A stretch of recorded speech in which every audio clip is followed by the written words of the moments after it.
जनता गरीबन के बनिए सहारा अब की मनोज भैया हो।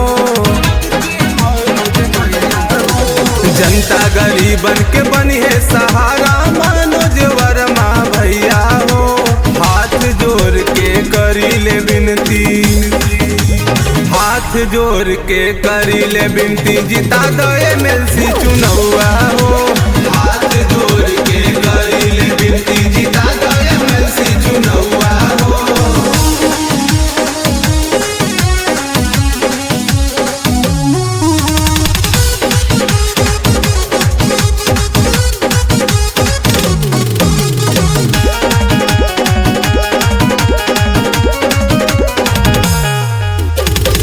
करी लेनी हो रामाई सुन ले तू आज हो। संसद में युवा लोग के उठी आवाज हो, उठी आवाज हो।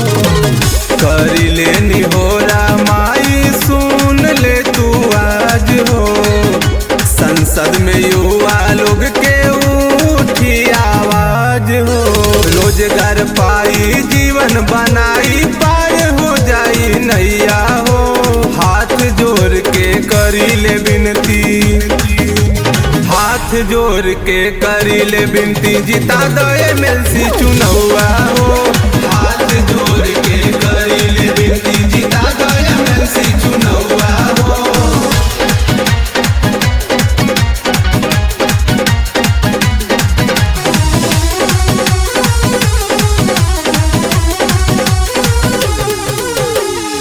पढ़ेला व्यवस्था सबके मिली भरपूर हो।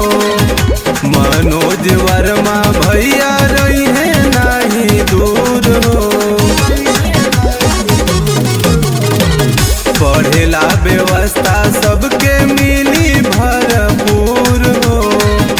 मनोज वर्मा भैया रही है नहीं दूर हो। सबके चहेता हुए हमरो मनोज वर्मा भैया हो। हाथ जोड़ के करी ले विनती, हाथ जोड़ के करी ले विनती, जिता दो एमएलसी चुनौआ हो। हाथ जोड़ के करी ले विनती, जिता दो एमएलसी चुनौआ।